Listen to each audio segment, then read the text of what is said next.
And welcome to another episode of Crypto with English. I am very happy and pleased to introduce a special guest and friend of mine.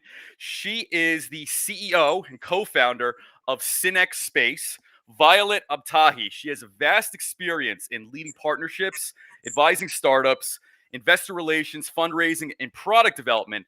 And one of the main, I guess you could say, themes today is going to be the human and machine, I guess you could say, relationship and perhaps symbiosis, which really appears to be around the corner in the next few years. So we're going to dig deep into that today regarding Web3, AI, blockchain, and how these three things are really going to define what reality is and what reality isn't. And perhaps muddying the waters or clarifying the, I guess you could say, the boundaries between humans and machines. So, Violet, thank you very much for coming on to the show today. Thank you so much, Adam. First of all, that is a more interesting topic than what I thought we are going to be talking about. I'm very excited. Okay. You seriously really dived in deep there. And also, I just want to say before we start anything that I'm so grateful for the time that you're putting together Oh, to come thank up you. with these, amazing episodes.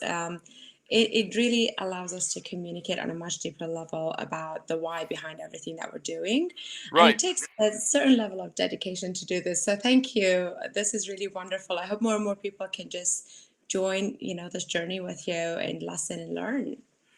Yeah, well, the momentum has been pretty good over the past few months. So I'm looking forward to bringing on even more people in different facets of this space.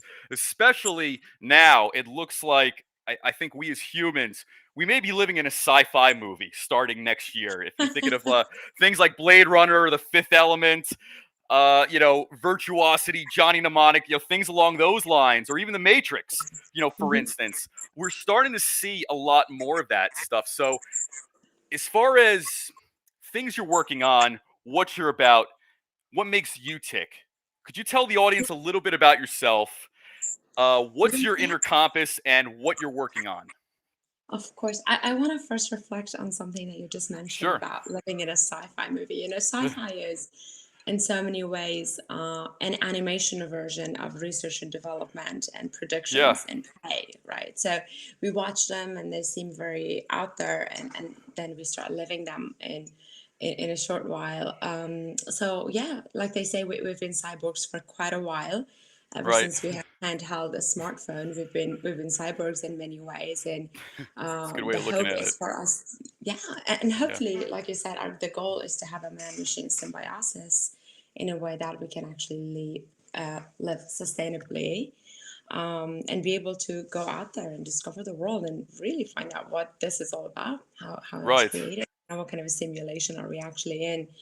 But yeah, so excited to dive in a bit deeper into that. But as for a little bit of a background on my journey and how I happen to be sitting with you here today, I lived in New York for many ways. I was just my base was mathematics in so many ways, so I naturally got into sort of like traditional finance, structured trade credit, and that whole world and realm of investment and risk and all that.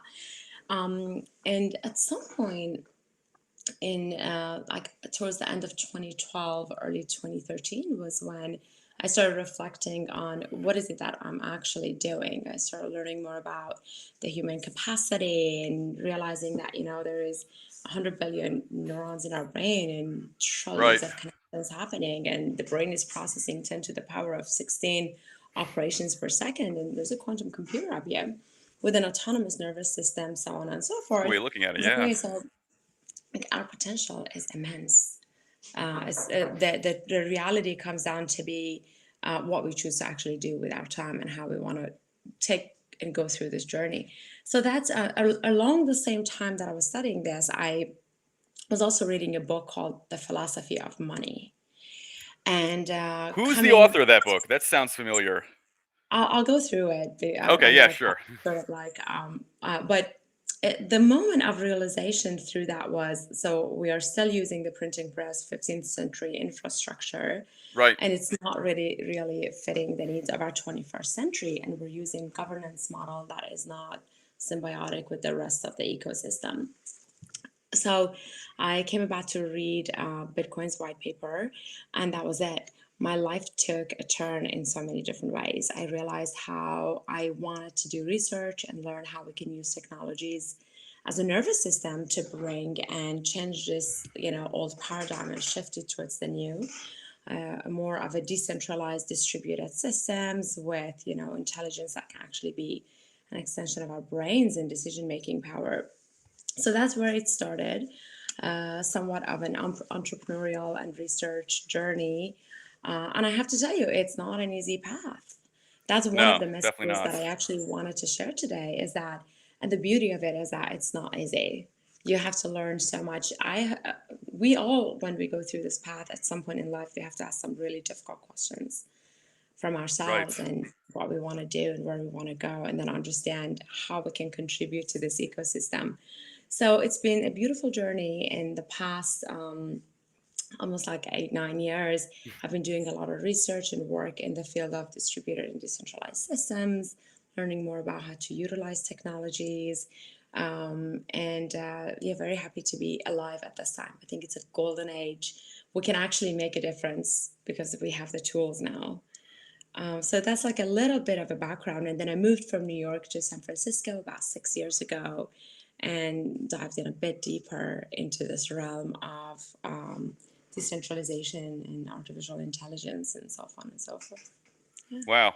Well, definitely San Francisco and Palo Alto and all those areas. That's certainly the place to live in, especially when it comes to startups and AI and whatever latest and greatest is going to be coming out. But from the beginning of your journey and more or less starting out in what you could say status quo finance, was there a specific moment that was kind of like flicking on a light switch as far as this is not the future anymore, or perhaps this is really not for me? I can't really, let's say, expand or capitalize on my potential and even beliefs based on this current spot I'm in. Yeah, actually. Well, it's not something that somewhat like it happens in 1 second, at least Right. in my world, right? It builds up and you Yeah, it's cumulative. start Yeah. observing. But I remember distinctively it was a night where there was a celebration for a project that we had done. And I was being told congratulations and having conversations, but I couldn't quite pinpoint what we had achieved. Yeah, we can all move numbers from, one spreadsheet to another, or we can maybe use the old models and just move through. But really, to be a part of the new shift, you have to create change. And I wasn't doing that. We all have the potential to do it. We just have to choose to do it. And I had to dive into the unknown. And right after that, I think it was when a storm hit New York. I think it was the Sandy storm in the middle of all of this, and Oh, yeah, I I was remember stuck in that. my apartment, yeah, on the 21st floor. I couldn't get out. Oh, wow. So yeah, I remember the staircases are so narrow, and I was a little claustrophobic. So I was just sitting there, and I started really asking a lot of questions. I was zooming out and realizing that we live in this like beautiful planet that is alive, 4 billion years old, Right. fully sustainable, and yet we are in these high rises, just like repeating the same thing over and over and Right. over again. So realizing that we are actually a miracle and we have so much potential, that's when I started traveling a bit more and researching. And I can tell you, no two moments are the same. There's not a single dull moment when you start to actually feel a deeper connection with the world around you. Right. Mhm. Yeah, I couldn't agree more. And it's And I funny want that to you, make one comment yes. regarding just what you said about San Francisco and living in this area. The beauty of the technologies that we're creating at this point is that it doesn't even matter anymore where you are, Right. because we are actually breaking through the barriers of space time. We're going to talk about this today, right? The metaverse, like there's a lot. Yeah. So at this point, no matter where we are, we can have access. Right. And it's funny that you mentioned high rises, and I used to live in a high rise as well. And when I first moved in, it seemed really cool. It seemed great to have a view. It seemed different. But over time, it seemed like a cubicle that you sleep in, actually. It's very cramped. It seems like all the working professionals more or less have the same routine, same schedules. And I thought to myself, this there has to be a little bit more to life than this. To say the least. Like if this is an evolution of human, I guess you could say promise. I think we're going in the wrong direction. So would it be fair to say that we're effectively decentralizing ourselves forward right now? Absolutely. I want to say like a little bit, maybe taking it even and like um, taking it up a little bit. I think the name of the game is autonomy. I Yeah. remember the very first time that I really dived in deeper into the whole autonomous vehicle world, not just from the outside, but really understanding. So, what's the core of this Right. intelligence? It's very simple and basic as we all know it. An individual car has a range that is limited. Right. An autonomous car is connected via this nervous system to the rest of the intelligence on the road. So its reach is just as large as the reach of the network. So it has access to collective intelligence.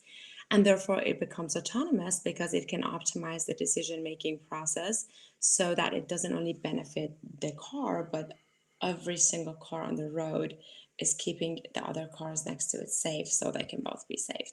So it's very, very interesting once we can actually reach that level of autonomy as human, hopefully to use it for all the right reasons.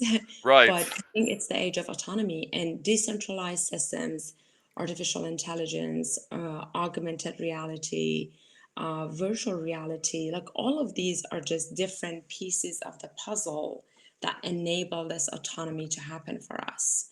So if I am even like picking up, I don't know, a potato to get it, I know the Right. consequences of the action of what I'm doing so I can choose the right one, can make the right decisions, right? So we have a Right. little dashboard. So yeah, you can say we are decentralizing ourselves. Yeah, it certainly looks that way. And it seems to me patterns in nature repeat themselves.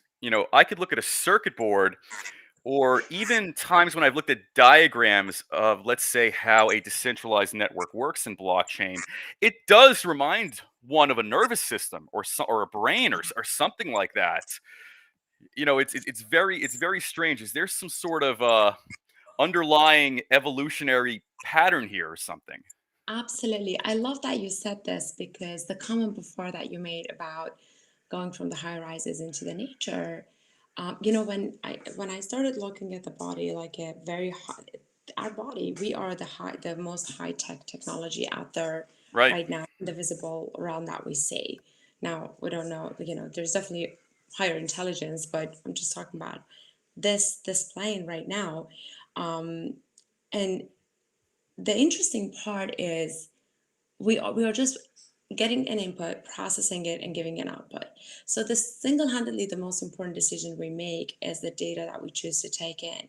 Right. And data sometimes is silence even, right? It could be anything, but the kind of music we listen to, the kind of food that we eat, these are all programming us in so many different ways. And so is the ecosystem. When we go to the nature, we see some of the most interesting patterns that the entire this virtual construct is built based upon, such as Right. Fibonacci ratio. We have the pi, we have the golden ratio, all of those ratios, which we use Right. in computer science and in programming as well, because it's a healthy way of evolving.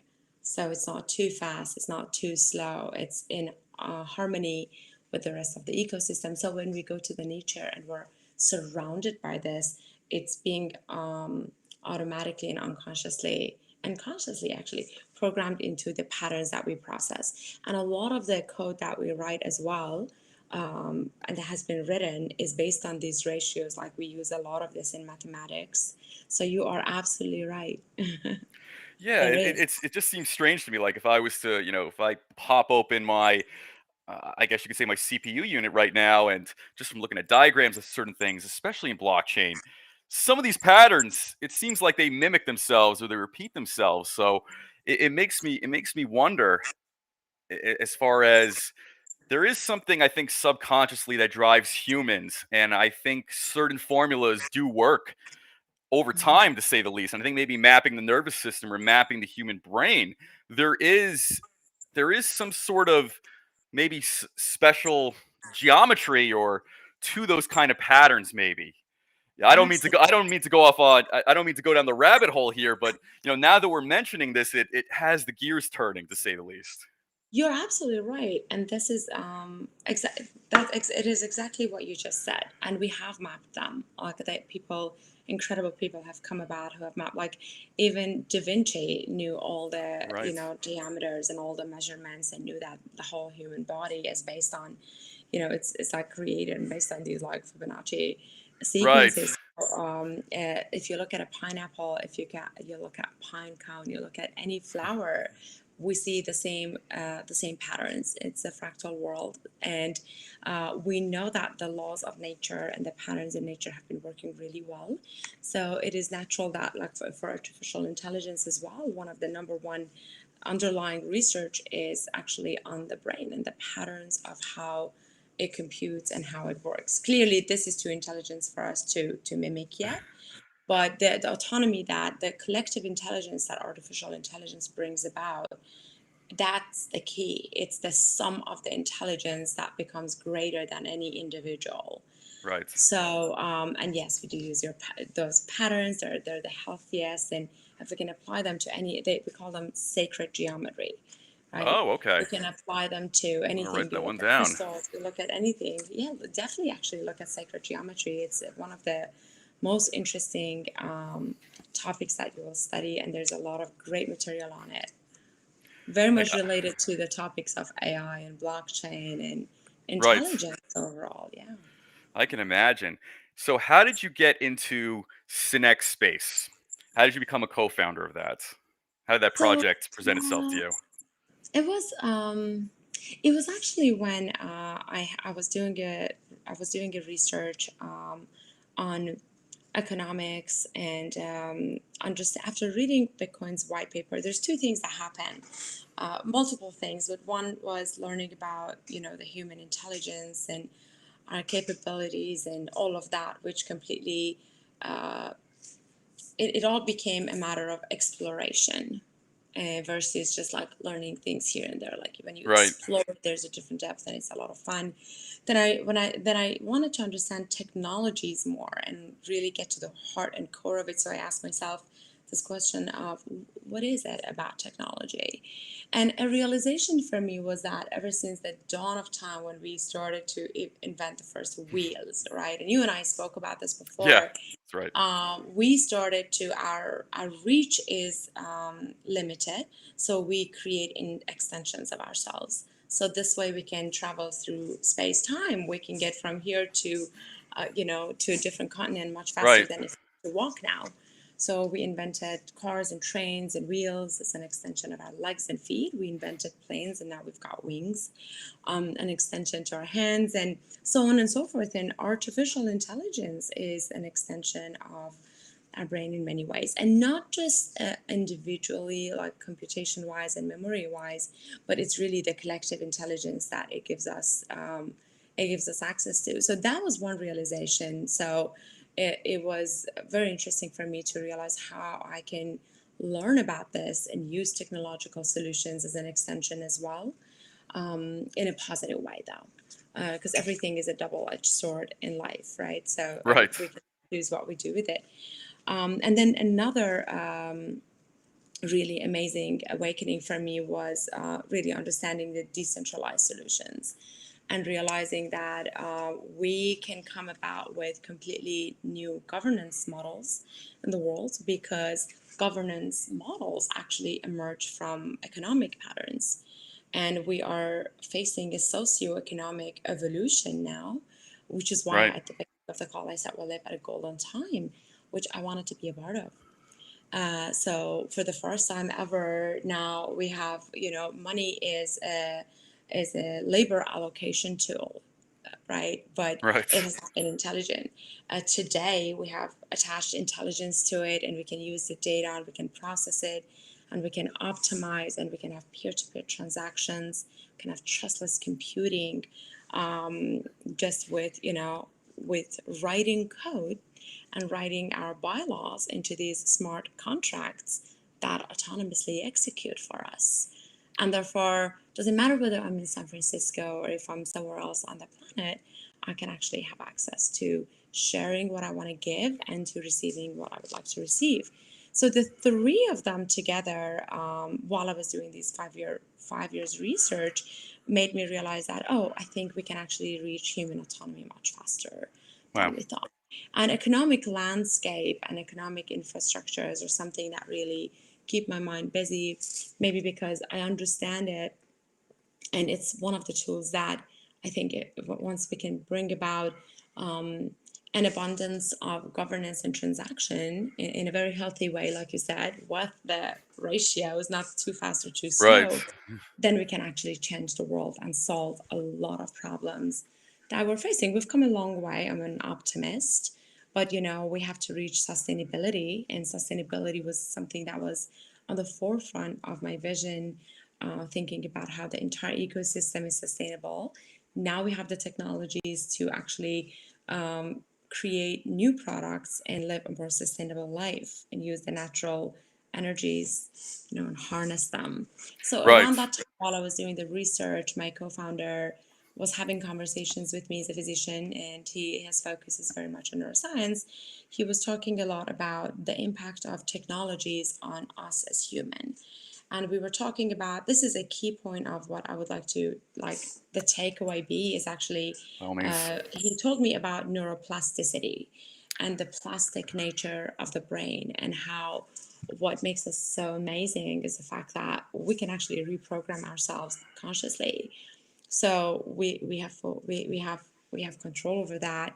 And how do we actually create infrastructures in technology that is parallel with the human psychology as well, in a healthy way? Like you said, how do we use those patterns in the nature and Yeah. apply them into our technological offering? So it actually started as a research, because it was, a lot of it is behavioral economy, a lot of it is the landscape of how our future generations is going to look like. I feel like we have been able to create a lot of technologies that, as we spoke about, are extensions of us. But one thing that is kind of difficult to replicate is the human compassion and heart. Right. So the love that I we agree. have, which is what runs us in so many ways, and most of our emotions, or all of them, are derivatives of that main Right. person. If once we can infuse this into our technologies, meaning we write the right codes and for the right reasons into these solutions, well, we live a much more harmonic life. So we decided to do research together that brings, a lot of neuroscience into this, and we understand, so we can measure the consequences of the data that is going in. And then we learned a lot about spatial web, and a great friend of ours joined our team. In so many ways, he's the, like, I see him as the father of spatial web. He's done a lot of work in the space. So we learned about how we can come about and do a lot of research on different models and new architectures for how our world is going to look like once, instead of just a web page or a 2D model and all these scattered identities on the web, we're going to have this unified spatial space. So you have hyperspace that is mine, and I can create it in many ways in a 3D way that showcases, my abilities on multiple uh, different parts of life. Because I'm not just someone in the space of blockchain. I'm someone who has also a spiritual side and an artistic side, and Right. these are all my tools, and the combination of them creates this frequency that I emit, and Right. that is essentially my result in the world. But you're going to be able to walk into that space, in the very Right. near future, and we can go into each other's spaces and co-create and connect. So it became it has become an amazing sort of research pad and launch, with so many different architectures and amazing people that have come about, and conversations that we've had. So that's how it came about, really. It started originally as a research, and it's been such a beautiful path. And it has really gotten me to learn a lot more. That's the beauty of a project, is every step of the way you have to ask so many questions, and you're constantly growing, and Right. exploring and learning. So yeah, that was the story. No, that's definitely a great story. And I think things like creativity, compassion, spirituality, these are really all great ingredients, along with competence and aptitude, of course, but these are all great ingredients you need to really create something transformative, to say the least. And I like the analogy you made before, as far as technology and tools being an extension of the human body, especially making the reference to airplanes. So, kind of a nuanced question, and maybe you can explain this. So, if AI, blockchain, Web3, if this is an extension of us, is there something special about the geometry or the way, let's say, a nervous system or brain is built? Is there something special about it that can probably carry large amounts of power efficiency? I guess efficiently, sorry, efficiently. Whereas, why not, let's say, we see more patterns of, let's say, the heart or other organs, I guess, repeat themselves in nature. Absolutely. See, it's very interesting. It is all about we are a code as well, and we've been written Right. so intelligently that we have not yet been able to clone human, at least to my knowledge, you know. Right. So, so yes, there are the patterns, and I would say we talk about when we talk about the human body, we joke around how and we talk about cells, right? There's trillions of cells that in Right. our body, and also actually the human body, a higher percentage of the human body is these microorganisms. I think it's maybe 53% or somewhere around along those lines. So it's slightly more than the human cells. But if each one of those had a personality, right, and had a name and had an ego and had its own personal agendas without the connection to the rest of the ecosystem, this organism couldn't live. Right. Imagine how we're sleeping and our heart just beats and we breathe and like everything is just working, every single organ so beautifully without us having to do anything about it or for it. But there's this nervous system, and there's this connection that when one cell or one organ starts to not respond, there's a system failure. If one cell starts or a few cells start to actually decide to divide more rapidly and faster, there's a cancerous tumor that evolves. And Right. initially, it's only in that organ, but eventually, it will take over the entire body. So that's why I think it would be one of the things that I'm very excited about the future with the spatial web, combination of spatial web, artificial intelligence, blockchain systems, distributed decentralization. All of this is the fact that we will be able to, for the first time ever, have a planetary management system. So, Wow. when on a planetary level with spatial web, we have created, we'll reach a point where we have created digital twins of every space.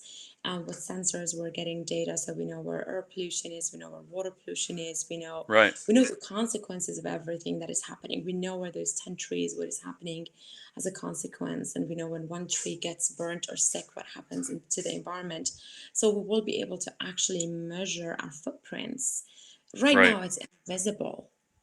Right? When I go outside the house and I go next door and I come back, I have no idea if I have a non-electric car, what kind of a footprint I just left, for Right. example, right? Or the food that I'm eating, what kind of a footprint has this food left on the planet before I ate it and I consumed it. So we're going to be able to measure all of that, and that will sort of turn us into this healthy ecosystem in so many ways where we are all operating based on the same code and goals, hopefully for the good.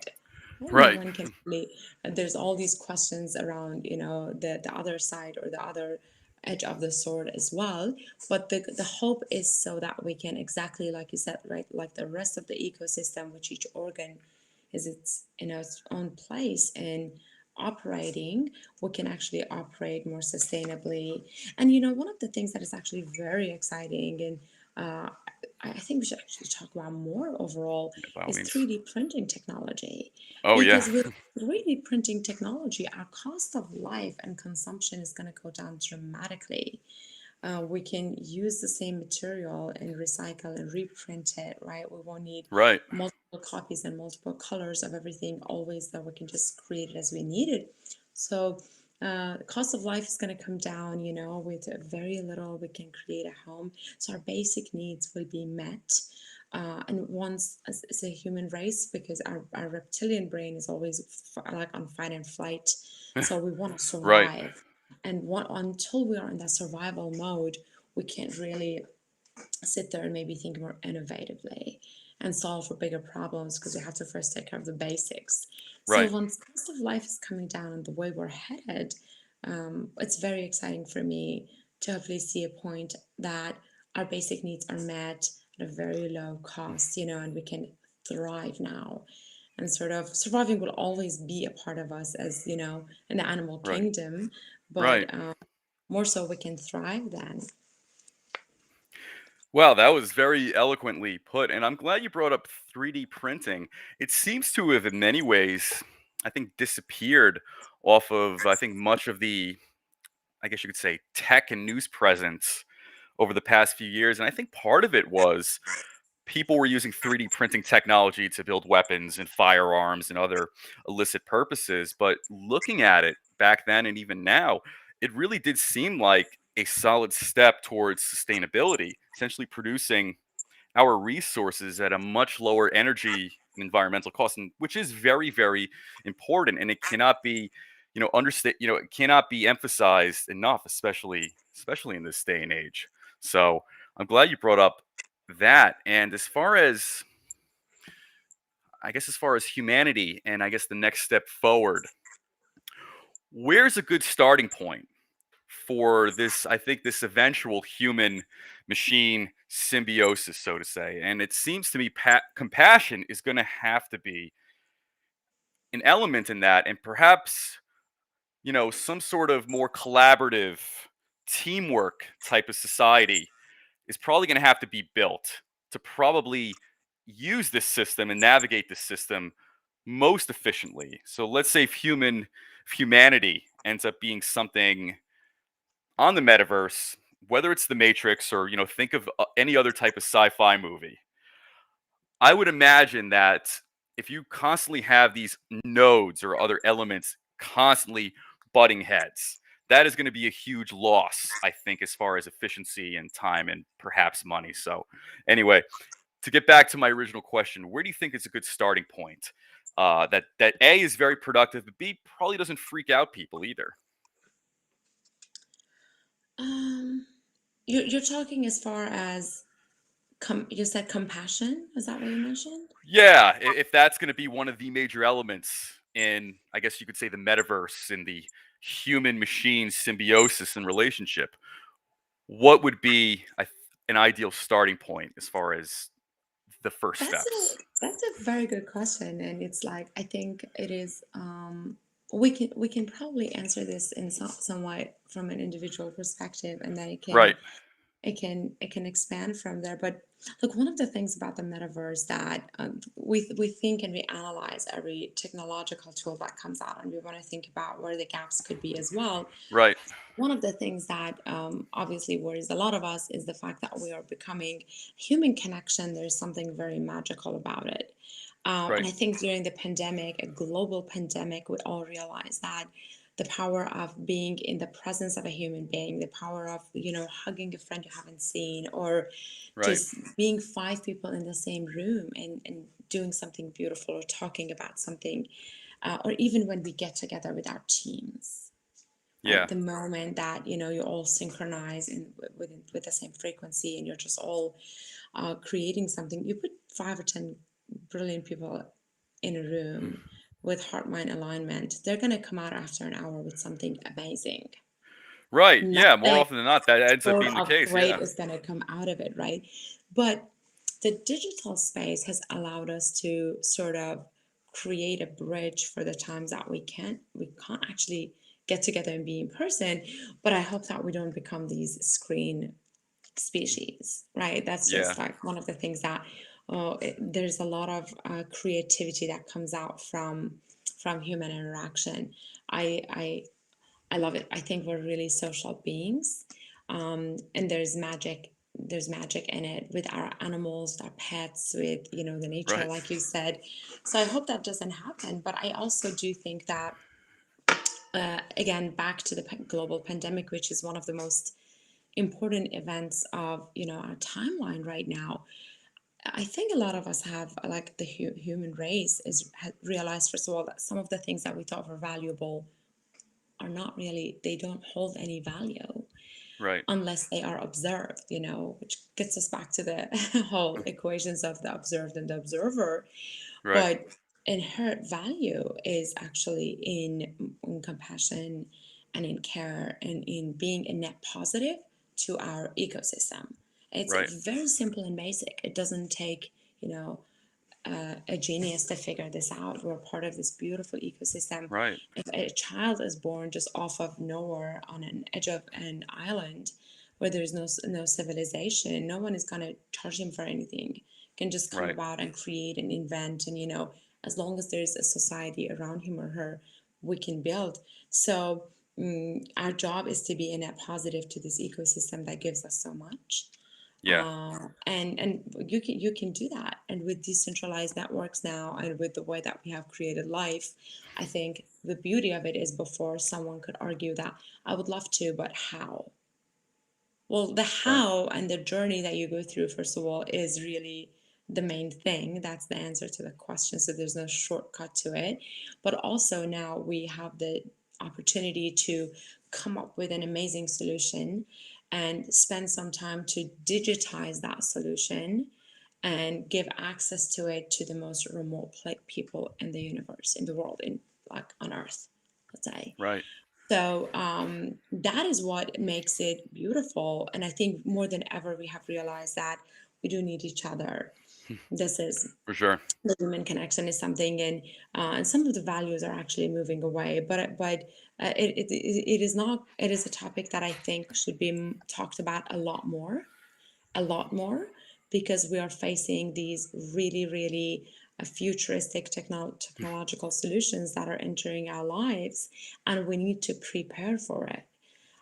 If the next generation just dives into it and we lose a bit of that human touch, I think maybe we won't be optimizing it as much as we can. So I'm glad you brought it up, and I would love to like hear about this even more on your future calls with people as well. Oh So yeah. I mean, this continue. conversation is just getting all the gears turning. So more or less going off of that, speaking of compassion, speaking of the ecosystem, did COVID-19, did these lockdowns and did the downward trajectory of the global financial system, did it really reveal to us what these cracks are? Did it reveal all of us as humans to ourselves, so to say? In my opinion, yes. It's my personal opinion. I think whether the effects are short term or long term, we don't know. But look, right now, like post pandemic, we're starting to see a lot of shortage in supply chain. Right. Manufacturing is down because of that. Distribution is, sort of low because of that. And we are realizing that, oh, like we actually have distributed systems that have intelligence embedded to them, so we can optimize our systems and our access on a momentary basis, and we're not doing it. Right. And therefore, we're starting to ask questions, and we had to look for alternatives. We had to look for ways where we can still connect. And so we came back more to, I think personalization started to play more of a role, because a lot of us spend time at home alone. And when you're That's by a very good point. yourself, it's you face some really deep moments. There's so much that the thinking and the stories that we make up in our heads can just go on and on. At some Right. point, the mind quiets, and you're like, what kind of pebbles am I leaving behind? Right? How symbiotically am I living this life with the nature around me? And then when you experience that kind of a connection with everything around you, there's this euphoria that hits you, and this safetiness of knowing that you are not alone, you are connected, and you're part of it all. Yeah. You reach an amazing place in which you can be more creative. Magic happens, like Right. really. You start really like understanding the patterns better. Your pattern recognition becomes better. You connect the dots. Everything is euphoric and joyful because there is a purpose embedded in it. And Yeah. also, when we get to this point of asking these questions, we no longer define ourselves. Let's tap into something really quickly, which has to do with By our all topic means. of technology. And that's a topic of identity Yeah. systems, and how we are using blockchain systems to create these sort of digital footprints in some ways, which in a way it's going to have a psychological effect on us in many ways. One of the things again that we discuss constantly in one of my co-founders is keen about is actually the identity systems and how they're defined and designed, which is, in my opinion, beautiful in its way, but it's a little bit unified. Like we define ourselves as I am this or I am that, but we Sure. are none of those. It's just so many roles that we have learned how to play, whether it's being a musician or being an engineer or being a physician or even being a mother or a sister or Right. being being having a plant-based diet. All of these things are just like different little choices that we have made and things that we have learned, but there's so much we can do. We Yeah. can, and that's one of the exciting parts about metaverses and these sort of like uh, decentralized transaction and governance systems, is that we can come to the world in multiple different ways without any limitations. We can show up and innovate and Yeah. create. So that actually makes me excited, given that we don't take it too far. Right. Absolutely. And kind of like I said, some of these talking points are getting the gears turning. You mentioned compassion, and I think a lot of times that's a virtue that's not particularly emphasized or articulated very well in today's day and age. And given what you've done with mapping Web 3.0 and even mathematics and this discuss of human evolution, would it be fair to say that compassion was an evolutionary tool for humans to survive? Because it seems to me that has to be one of the ingredients for some of our better natures, whether it's teamwork, whether it's camaraderie, whether it's generosity and things like that. Because, if humans, I think modern humans, Homo sapiens, I think there's about a 40,000 year history. The first remains being discovered in Africa, and many people were divided in every part of the globe as either like hunters and gatherers and eventually farming and whatnot. But I think the individual male or female would have a very, very low survival rate if they literally did not have the ability to join and assist and perhaps aid somebody else, even if, let's say, the return is not immediately apparent, so to say. I could not have said this better. You are absolutely correct. Compassion is, it talks about love, right? And how that Right, is one of the drivers of, we really like drill down and just look back. It's simple. right, If a human being pictures themselves all alone on a faraway planet just by themselves, would any of what we do matter? Would it matter what you do, what you study? Would there be any problem to solve? Or like some basic tools maybe, mm, right? Just to survive, right, but would anything matter? Like, and everything comes from like us as an individual or one note, sort of like if we take a paper and we just like sort of like mm, have one dot, it's right, only one, but as soon as there's two, we can draw a line. And it's on that line that life is happening. Because life as we know it in time, which in so many ways is like a whole different conversation of in its own, right, but it is really the definition of time and the world that we live in, which is a mathematical construct, is what creates it is change. It's the delta between 2 points or between right. 3 points. So in that delta is like once our heart rate goes flat, we're dead, Yeah, it's game over. right? Once the waves of the ocean sleep, what's going to happen next? So uh, that life and that delta and that change only can happen between an inhale and an exhale, between a yin and a yang. It can happen. So I always call it, I refer to it as the space in between.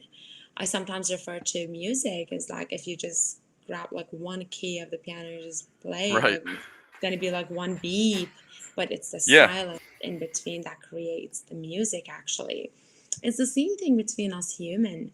It is when a conversation between you and I it's happening that something is happening and being created. Otherwise, if I'm by Right. myself and thinking this, Right. it's Same not here. Yeah. real, right? It's Yeah. not going to evolve. So Yeah, I would not absolutely. have these questions by myself, trust me.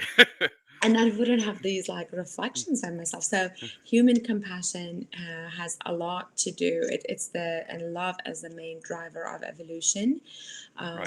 and it's amazing. I think it's beautiful. It could be anything else. There's multiple different fuels probably on for different kinds of intelligence out in the world. But this simulation seems to be a lot about compassion, love, and um, before we get to that maturity level of unconditional love, which is a whole different, which is the collective intelligence love, when Right. you're every like when I learned that trees are all connected, and Yeah. when an older tree is dying, it gives off all of its energy to the trees around it, and then And the its roots kind of look like a baby. nervous system too. They're all Very absolutely the strange. Yeah. mycelium on the earth. They're all connected. Everything is communicating.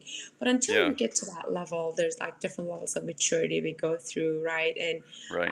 that the signs that we're still going through the maturity could be, sometimes it becomes mm, jealousy, bravery, hate. Like there's so many emotions that are Right. all derivatives of this one, until we get there. And compassion becomes such an amazing way to want to do something because it's joyful, Right. very Absolutely. joyful. So I absolutely agree with you. Yes, it is Awesome. amazing. So as in life, we always have to take the good with the bad. So with the advent of the metaverse, what are some of the problems you think humans are going to be taking into that? And what can the metaverse do to, I guess you could say, bring out our better selves? Because it seems right now we're in a society, we have, obviously, other than the very obvious and even not so obvious pain and suffering, there is an issue of overconsumption that's also tied into the supply chain crisis. We also have, I guess you could say, higher mortality rates in developed countries now, especially the United States.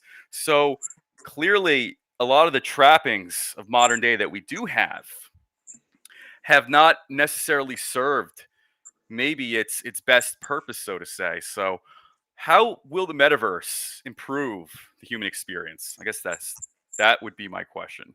Oh, that's such a good question. It's a question that I ask myself all the time as well, because you can never have a sort of a final answer to this. It Right, has an evolution, right? But I think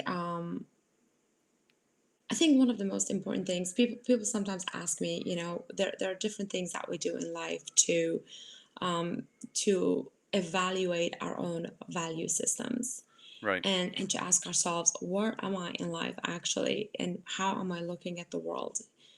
Is this the right way, or is there a better way? Is there something I can do to evolve in this moment? Um, and there are multiple different ways of tapping into that space, but one of them is sitting in silence. One could be just sitting and breathing for 20 minutes during the day, or it could be yoga, or it could be playing an right, instrument. But when you tap into that space, a lot of people ask me sometimes, like, so what did you learn? right. Um, and the epiphany is that you actually start to unlearn a lot, more than learn. You start to lose a lot of the patterns and a lot of the programming versus gain. And when you get to that space, it's a whole new realm of education. So education has given me a lot in a way that it has taught me discipline. It has taught me, Right, I'm very organized. I can set timelines, and I can do, like, analytically. I have become very good at analyzing and researching, and some I of can definitely those, see that. yeah, yeah, yeah, some of those like theoretical skills that we need. Right, But the real education starts when you start asking bigger questions, and when you start really like facing it, and then it's this amazing space. So I would say, I would love for us to utilize the metaverse, for education, because it's right, education that, like, sort of our education systems have served their own purpose when they came about, but everything expires, and when it doesn't fit you anymore, it seems to be wrong then. But we need our, one size fits all doesn't work anymore. right, We need to use education systems that are sort of like a toolbox that allows people to come out and be creative. because in Right. the creativity space, that's the human magic. What Right. differentiates us from the rest of, sort of like the animal kingdom is how we can create. We create these symphonies, there's like the beautiful movies that we create and the beautiful tools we build, and Right. we're building rockets to go to space, and we build planes. It's just super incredible. But we need to create, like, I think education systems need to start turning into laboratories, and laboratories where there's tools like we are given a small, simple, basic application that has access to the camera of the phone and a few filters, and look at the whole world becomes photographers and influencers, and people to take it so far. So I can't even imagine if we create these like virtual laboratories in which there's all these different kind of tools with which you can create. All of a sudden, people start to realize, oh, everyone can do this. We can create Right. simulations of what we actually think it is. It's one of the things that we talk a lot about, different models of coming out, with versions of simulations of the solutions and optimizing it there.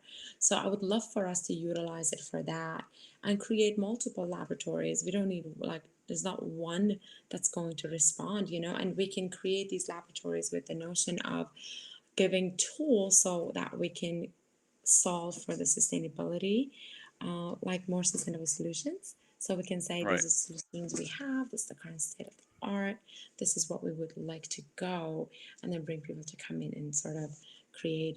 So life becomes a playground as we know it in some ways. Now there's always difficulties, there's always hurdles. It's actually in the hiccups that we rise up, and we have to innovate so we can survive. But Right. that's what I would hope that we use the metaverse for more of educational purposes and giving access to everybody. So you don't have to live here or somewhere else to go to a good school. You can Right. actually go to the lab and do what you're here to do. Because sometimes people actually with less access come up with the most innovative solutions, Right. uh, because they really understand that solutions come from understanding the problem well. It's really about digging deep enough to the problem, and Right. they understand it well. So that's what I hope. Yeah, and they always say necessity is the mother of invention. So I have another question now. I'll preface it like this. I'm a huge fan of 80s and 90s action movies. So there is a certain theme in question here. So can the metaverse, especially going off of compassion and sustainability, can the metaverse actually help humans overcome, I guess you could say, the divisions based on race, ethnicity, religion, and culture? Because it seems to me the same problems that we have now are still the same problems that were even 2000 plus years ago. This certain type of tribalism and hostility. And I think a lot of that is also a reflection of who the leaders are at that time as well. And something I always took away from those sci-fi movies as a kid, whether it was Aliens with Sigourney Weaver in the mid 80s or whether it was Starship Troopers in the mid 90s, it's those problems were overcome. That it was just a non-issue, you know. And when I was a kid watching this, I didn't see any type of distinction. And granted, it's always, let's say, a group of heroes or protagonists fighting in aliens or some sort of outside force. But being a kid and watching this, I was thinking to myself, like, shouldn't humans be past this already? Because fundamentally, as Homo sapiens, as humans, we virtually all have the same configuration of proteins, amino acids, electrons in our system. So a lot of these things, I think that, let's say, that you see in politics, whether it's xenophobia, whether it's whether it's a jingoism or hyper-nationalism, these things seem like a very much an unresolved issue that I think should have been resolved already. And my question would be, can the metaverse actually break that down, or can it actually help kind of resolve and mitigate some of those problems? Because I'm thinking to myself, if me or you and a group of other people, if we are in the metaverse, I would think what our specific background is and where we're from. I would imagine that is the most irrelevant of things, especially in that world, just to say the least. And I think if people wanted to research, there are probably more examples of actually different people coming together and doing something truly transformative. More positive examples of that than people staying cloistered, keeping the blinders on, and really parroting and further, I guess you can say, embedding themselves in these very, I guess you could say, self-destructive ideas, so to say. Because I would imagine this: if we're all in the metaverse, like I said, we're all connected into this thing. That should really be a non-issue. So, do you think the metaverse can help humanity start overcoming some of those hurdles? Um, I really, I I know love that's your kind of loaded, but conversation. but listen, I this love it. discussion is I so love great. this. It's really just getting the gears turning now. No, it's a great question to ask. I am again so happy that you're bringing these topics up. I see. When we look at, like, we talked about technologies being extensions of us, and really Right. as extensions it allows us to break through space-time barriers as much as we can, so we can go through Yeah. space faster, therefore we save time because they're relative and relevant. So we have actually solved the problem of time in like a lot more than space, because still Yeah. if I want to see you or have a meeting with you or interact with you or share something with Right. you, I have to be in a physical space. And this next sort of paradigm of technologies that are coming out, the metaverses, and the 3D environments are solving for the space part as well, vastly. So I can literally Yeah. come to New York City, sit in the office, on a tertiary place that neither one of us actually physically are. We can go Right. ahead and have a meeting there. And what this brings us to is true globalization, because it doesn't matter anymore where you are, who you are. You can have any avatar that you want, create Right. it, and send it in there. And every day you can have a new avatar.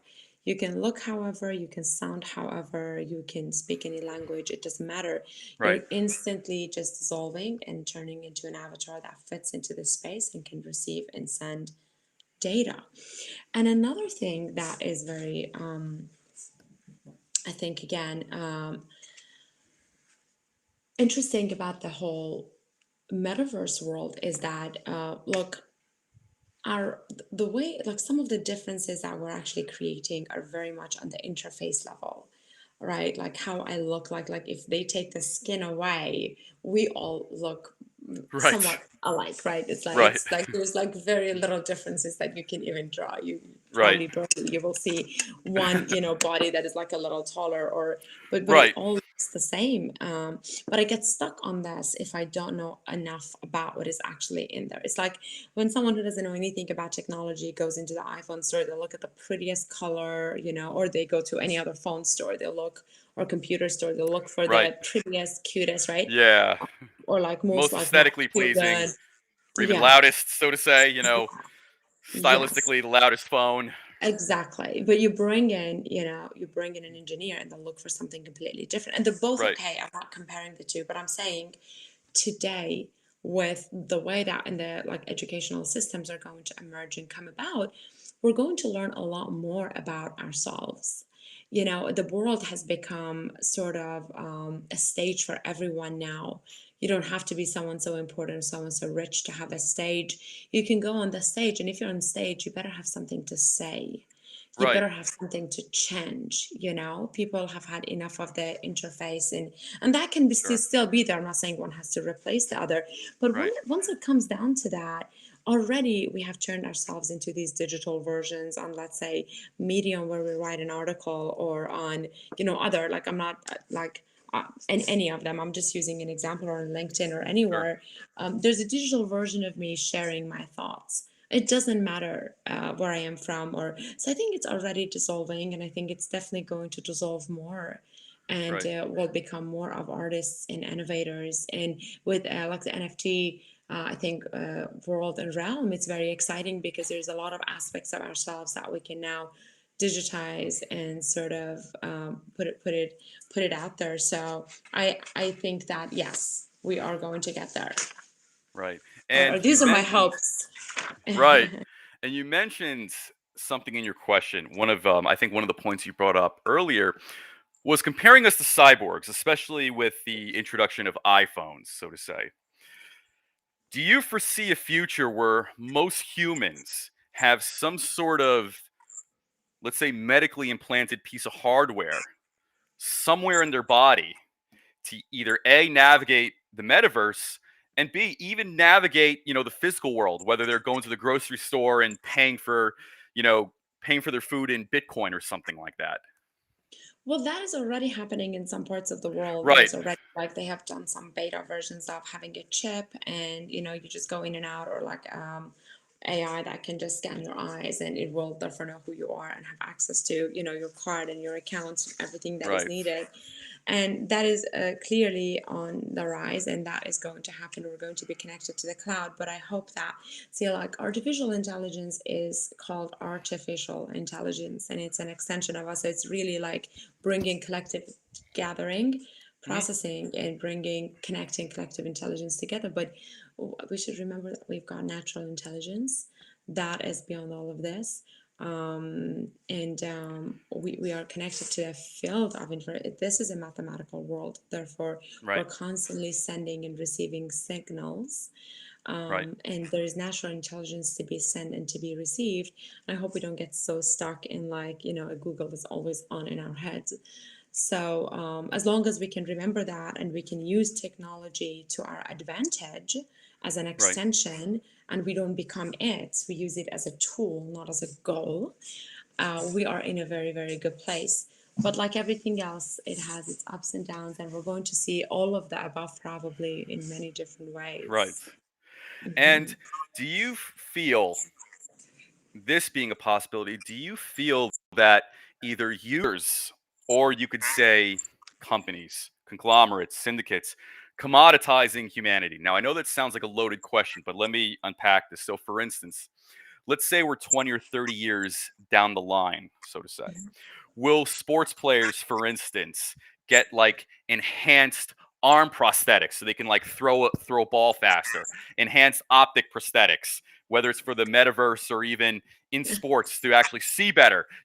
I think about these things now that we're mentioning this. So I'm wondering to myself, are people going to start, let's say, commoditizing, whether it's their own body parts or maybe even the neurons in their brains, to maybe reap some other reward in this new world? Like, from the history of of what I have read and seen and observed, us human, we have the tendency of taking things too far and Right, having a tendency of walking on the edge at times, which is why, like, practicing, like, being centered and balanced is something that can take us really, really far. And we can see that all around us in the nature as well. So right, unfortunately, yes, like, we look at technology and it has given us a lot of amazing things, but at the same time, some people have taken it too far, and we have depressions that are emerging out of this, right, intensity of the relationship with the screen, which therefore takes away from our relationship with the natural world. So yes, some people will take it far. There has been already examples.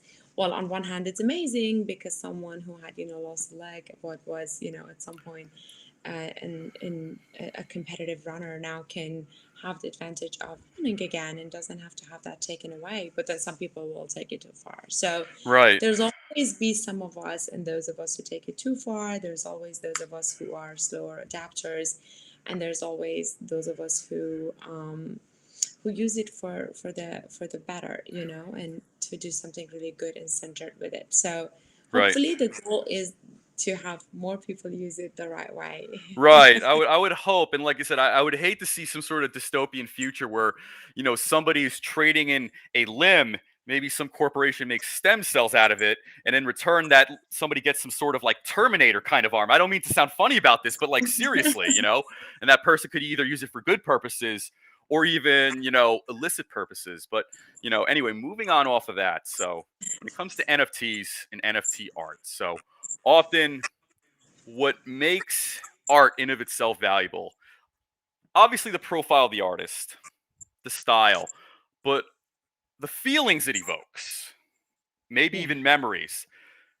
are really what makes art either very poignant and powerful or very shallow. So with NFT art, some great things are out there, some silly things are out there, but it's also making a tremendous amount of money. It's also removed, I think, a lot of the traditional barriers that artists had to overcome just to have their work displayed. They can kind of avoid that broker or middle person now. Do you think NFT art will really enrich the human experience in art world as it is? Or do you think it might ultimately prove to be more of a fad for things like cyberpunks and $10 million NFTs of like an 8-bit, like Nintendo looking figure, so to say? See, that's an interesting question. I would like to break it down into 2 points. I Sure. think art in its own is something that, exactly like you said, like feeling it and seeing it and connecting with it. There's a lot of different dimensions, other than just how it looks like, that you have to experience and you will get to experience when you connect with it. Right. And one of the things that I hope we stay keen on is actually creating this amazing art that we're creating already, because it's got its own magic. But evolution moves on, right? And Right. new things come about, and that's just inevitable. But what NFTs, I think, I don't think the digital representation of an art is going to take take the art's place. I think it's just a digital footprint in some ways. So NFTs Right. are like non-fungible, cryptographically secure tokens. So with their history of ownership, right? And Yeah. like their current owners on the blockchain. It's a way to tokenize any physical asset, any physical good, and you have proof, and it's time stamped. So Right. basically, it is. I see the NFTs as a resource that is opening doors and windows for fractionalization, collateralization, and the utility of smart contracts that it provides is just absolutely incredible. So it is sort of a digital footprint that allows, like, a lot of people would never even have seen a digital version of art if it's not displayed somewhere Right. digitally for you to just see it now. So that's another Yeah. way of looking at it. Seeing that is better than never seeing it at all. Right. So, and it is also, I also see NFTs as the medium for, this is huge. I think it is a medium for an entirely new economic ecosystem. So it is going to start a lot of microeconomy and global economy from people who are creating and innovating, Right. and they actually share these passions that maybe others don't have, but they can have their own community and economy and make a living and have, an impact and have play a part in the society now. So I see them as very exciting. And there's a lot of things that are going to be NFTs. Now we're NFTing patents, we're NFTing recipes, which you can Oh, tell us, right. right? We're Yeah. NFTing books, we're NFTing Absolutely. songs, we're NFTing our thoughts and our innovations, so that we can That's have other true. people come. So an NFT becomes a nucleus what other people who are also passionate about what you're talking, this timestamp, they come around it and they add to it and they build. So it's creating a lot of these native digital communities, Right. which I'm excited about. And DAOs play a big role in that. Oh, yes. Yes. Decentralized autonomous organizations. What do you think about Yes. DAOs? What do you think about their potential? I love it. I love that. I think it's like it was inevitable. It's going to come about.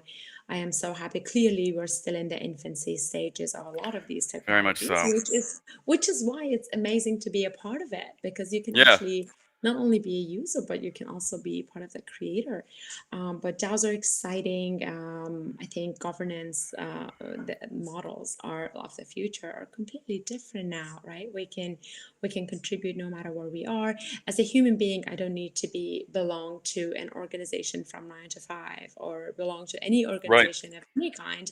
I can be I can have a token, which is like a small wallet that allows me to be autonomous. I can work here Right. today and there tomorrow and there somewhere else, right? Because I can be verified instantly.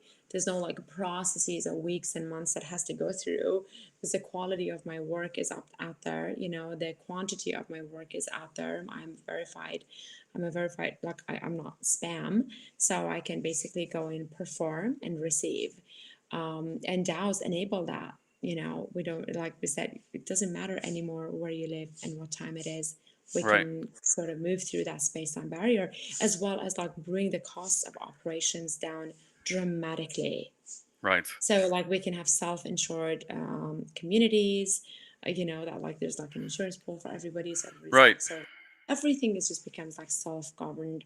It's a whole new future. Again, it's globalization. We'll have our global ID, Right. versus like smaller ID of some smaller place. So we have a global footprint. So I'm Right. very excited about them. A lot of those who are getting into it are looking at light DAOs, which is a hybrid model, until we actually reach there. But on the horizon and on the rise. That's awesome and eloquently put. And to, I guess you could say, backtrack a little bit, the entrepreneur's journey.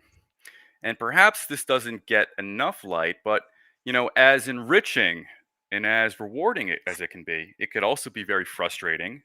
It can be very lonely. It can be very stressful. So, with everything that you're doing, what were some of the, I guess in other words, what were some of the highlights and what were some of the high points and what were some of the low points and how did you navigate through that? Oh, it is. It was a difficult journey for me, especially like we all take this journey in a different way. But Yeah. I did it somewhat radically in a way that I just like completely stopped the old life and I started anew, versus easing into it, which some people Right. do. So it was a radical shift, and it was a moment of reevaluating some of my value systems and rethinking about where I want to go, and the realization that of the importance of the choices that we make in life. One of the number one important choices that we make is the people that we surround ourselves with, Right. because they're connecting with every single one of our senses, the neural pathways between us. We mirror each other very much. So Indeed. the importance of it like changed all the different aspects of my life, like professionally, personally, who I was associating myself as friends, like everything shifted and changed, and that was not easy. Yeah, I can imagine.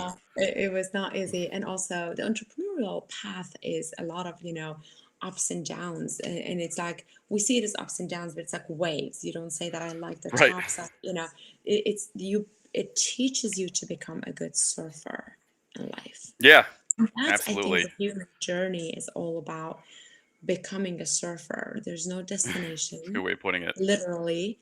Like there's nowhere we're gonna land where that's our destination. It's a journey, and the better of surfers we are, the more we can actually enjoy this and move forward. So for me, there were definitely some low points of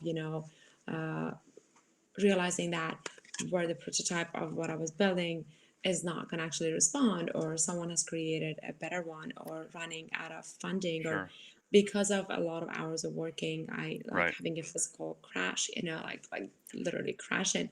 So there was definitely some like a lot of lonely points, I can because imagine. there's those who have long passed the stage and they no longer remember the pain, or those who are way behind and they don't know, and there's just a few people you can maybe talk to. A lot of people Right. look up to you, so there's unfortunately this misunderstanding of I have to keep myself strong and not share, Right. otherwise people won't trust me. No, we should come out and share and talk about it. But I can tell you that most important and the most amazing tool for me, and I'm not saying this to advocate for it, it's my tool. For everybody, this tool can be a different tool. But for me, has actually been silence. And I do it in various ways. Like I like to go on silence retreats where I can sit in the mountains and just Right. breathe. And By the way, I breathing, think that's a good idea, by the way. yeah, And that is something I would yes, like to start doing. There is a tangible great value in really disconnecting from all the usual trappings and going out into nature. I personally love being outside, whether it's mountains, hiking, anywhere yeah. else, and getting my hands dirty and doing whatever. So there is something evolutionary, as part of our maybe our genetic memory as humans, and something just fun too. Yes, absolutely. Yeah. So there's multiple things, and I think that the most important thing that we need to do as human on this journey is to very often zoom out. So I have a poster in my actually right in my office where there's the image of the planet. I think you've seen it. It's the Right. planet and the human sea is sitting right on top of it. And when I zoom out and I realize that, first of all, there was a paper I read quite a few years ago that says the chance of being conceiving and coming to this world as a human is 1 in 400 trillion, which Right. makes us into a miracle, nothing short of a miracle. So just the fact that we're alive and here on this beautiful ecosystem, experiencing this life through this lens as we see it, is a Right. miracle in its own. And when we zoom out, we're right just here to coexist and co-create, and again be in that positive. So when we look at it that way, the little things don't bother us as much. But Right. find like-minded and like-hearted people. That's the most important thing. And look for like a real, real problems that you're solving and compassionate about. Because Right. if you're really compassionate about what you're doing, it makes a difference. And like you said, unplug from the thinking, It's because absolutely necessary. there's magic in non-thinking. A lot There of is. magic. There Yeah, is. there's a book called Opening the Hand of Thought. Oh And when wow. you let go of that, uh, some magic happens, That's to say awesome. the least. That is incredible. Like I said, as somebody who's an amateur, as far as I guess you could say unplugging for like long periods of time, I'll at least dedicate 1 or 2 days just to do that. Just nothing. No computer, no cell phone. I'm either Mhm. exercising or I'm outside doing something. You know. Yeah. So, as far as It's, maybe an overall theme or an anecdote to leave with everybody, what advice would you give to anybody who's trying to hang up their own shingle, break out into their own as an entrepreneur, to do something that maybe a lot of people really wouldn't necessarily have courage to do? Because being an entrepreneur, it is a relatively lonely journey. Actually, not even relatively, it's very much a lonely journey, especially at first. So, I think that's why 9 out of 10 people won't do it. And that's understandable. But for the person who does choose to do it, whether it's in AI, whether it's in blockchain, whether it's in whether it's in the metaverse, what advice or what mentorship type of I guess proverb or quote would you leave somebody with? look, there's two sides I want to talk about this. One is that I think we are all in some ways entrepreneurs in our own ways. You don't have to come out and start an AI startup to be an entrepreneur. You can have an entrepreneurial journey no matter what you're doing and be an artist and think for yourself. So we can perform a specific job for a few Right. hours a day in order to, like to take care of our survival part and learn some things and make friends and have a social life. But then we have the time of our day where we can dedicate to ourselves and something that matters to us. Playing a song with an instrument is an entrepreneurial journey. Right? Writing a Oh yeah. poem is an entrepreneurial journey. And the reason I why have an it's electric guitar and I'm telling you this. Everything just goes away and it's just bliss. So yeah, I have a Les Paul that I plug in when I have some downtime. So whether it's like something from like Motley Crue or Guns N' Roses or even some lighter stuff too, I'll give that a go, and it is very therapeutic. I'll have to say. Well, it is. There's a lot of science behind the fact that Yeah. when we are doing creative things and we are like our left and right brain are sort of both active, the neural connections that are happening in the blood flow, everything changes, and they can see this with fMRIs how we perform differently. That's why maybe when you play a song on the guitar, you come out and you sit by the computer, and all of a sudden this like spark Right. of an idea comes because you're Right. connecting the dots differently now, literally, like computationally differently. Or when you come back from a Wow. walk in the nature, or when you listen to a song that sort of programs you, everything is programming us, and therefore it has an impact on the output that we have. So yes, that definitely has an effect. But anyhow, on the entrepreneurial journey, I think one of the things that I think there's a lot of talks about finding a purpose in life and mindfulness and all of these questions that we ask. Right. And to make it very simple, I mean, there's multiple levels and layers of looking into this, but I just want to shed light on one facet and one perspective, which being a conscious human being and having consciousness is in many ways has roots in awareness. And awareness comes from understanding the dynamics of your surroundings and your ecosystem. Therefore, you're not harming it.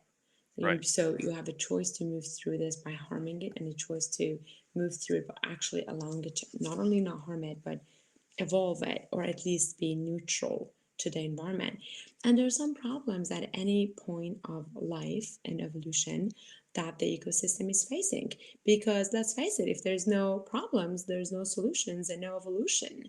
Evolution Yeah. only comes from the twists that happen, and the hiccups that happen allow us to create, innovate, and evolve constantly as an ecosystem as a whole. So look and do some research on some of the basic problems that at this time your planet and ecosystem are facing, and think about which one you're more passionate about and which one you have more tools in your toolbox to dedicate to, and then think about what other tools you need to add to this toolbox, and who are the people you need to surround yourself with, and start reading and learning about it. And next thing you know, Right. you're solving for it, or you're joining a team that is solving for it, and that feels good. That gives you, that's purpose. And it doesn't have to be your life's mission and purpose. You solve and you move on to the next. uh, you know Yeah. so Well, that is my I have to say, perhaps offline, we should definitely talk more about some of these things as well, and especially as to nature. I guess these silence retreats that you do as well. There's always something to be learned, and I always keep this in mind. Somebody else always knows something you don't. So like I said, I have to talk to you more about that and maybe learn a little bit more. But listen, this was a deeply enlightening episode, I have to say. And in fact, my gears were turning literally the entire time. And I guess you saw that in some of the questions I asked. But this was very, very enlightening. This was very, very full of substance. And I think sometimes the questions are a little bit, they're a little bit more necessary than a lot of the answers. And, let's say between you and I, we don't necessarily have all the answers now, but just this dialogue and the questions that came out, it leaves either myself and you and anybody else watching really a lot to think about. And this is really kind of the genesis of how you just generate ideas. Like, like you said, you mentioned the instrument, and that is what happens, by the way. If I go and, like, let's say, play my guitar and then I come back, my brain automatically feels refreshed versus just, just doing something else. The I guess maybe it's akin to like hitting the refresh button or something else, but all these random ideas start popping into your head after this, I guess you could say, this period of almost meditative focused relaxation. That's maybe a word, that's how I can describe it, whether it's like playing an instrument, going for a hike or something like that, where kind of your mind is in autopilot. And I think maybe some of the more unconscious processes can create more synapses and perhaps do all these other very useful functions, whereas you can't really do when you're always zoomed in. And that is a problem. I think society, and I find myself doing this too, always just being zoomed in. I guess consciousness just being at the front and center all the time, and really not giving your body enough time to just kind of relax and regenerate and stuff like that. So this conversation and these points you brought up and this very, very enlightening information, it's very, very necessary for the tech space, the blockchain space. We can't have a bunch of burned out, passionless people trying to change and really improve the human experience with all we're facing right now. So, Violet, from the bottom of my heart, thank you so much for coming thank, on. This was an outright event for me, as far as philosophical, spiritual, and otherwise. So, thank you so much for thank coming you. on and discussing and really unpacking all this, and also dealing with my questions too. Because sometimes, Oh, when the gears are going, I'm just, I'm thinking about all these things, and I'm like, okay, how do I get this out? How do I put my curiosity, my nuanced curiosity out there? Maybe this dialogue will lead to the next thing, and then the next thing, and then the next thing, and so on and so forth. absolutely. So, No, I want to thank you so much. You can never have the value of a dialogue is not right, comparable to the value of a monologue. Like they both have their own right, values, but But this would not have happened without your questions and your perspective. And that's what I wanted to have today. I just wanted to have a dialogue with you because every time we get together on a call, so many amazing points come up and we talk about so many incredible things. And again, thank you for sharing this and for the work that the time that you put in. Oh, Because even if thanks. it just hits one light bulb, that's enough. They say a single Absolutely. candle can light up the whole room. So and I learned so much from you, the questions. It just makes me think, further and deeper. And to leave just like as you were talking about change, the one thing, the quote came to my mind that says, to create change, just be the change. Yeah. And that's the best thing we can definitely do is to just be it. Right. Well, to live your philosophy is much harder than simply believing in it. So, life is going to throw all kinds of curveballs. And listen, I guess the waves of both good and bad, misfortune and fortune and whatnot, it's belief is good, but practice, I mean, that is really what really makes a difference between, victory and, defeat. And most importantly, it's always easier to do things when you feel inspired and you feel good. But a lot of the real turning point stuff is doing those same things when you feel like shit. Yeah. That's something I've always felt in life. Like, don't get me wrong. Like, if you're sick and whatnot, recover. But you're always gonna feel days where you feel inspired and motivated, and some days you don't. It's really those days that you don't feel that way, and you're still doing it anyway.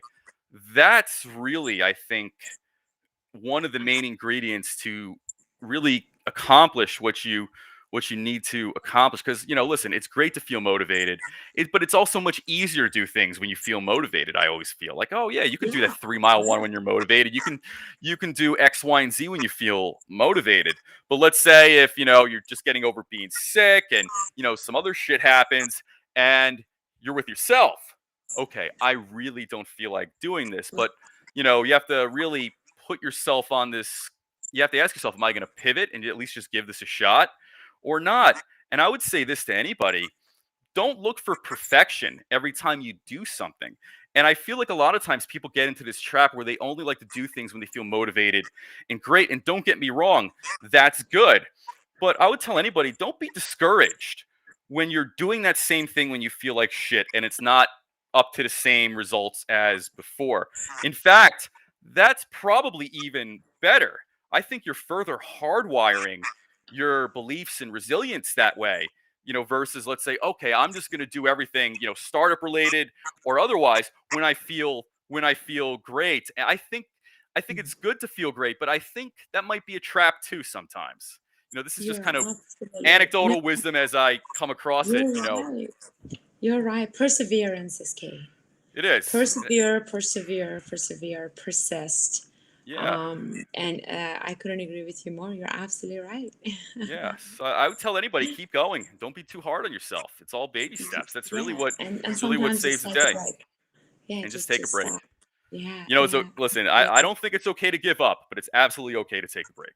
Yes, absolutely. We need to pause sometimes, and then all of a sudden, you recharge your batteries, and then you get to move. You get to see more clearly.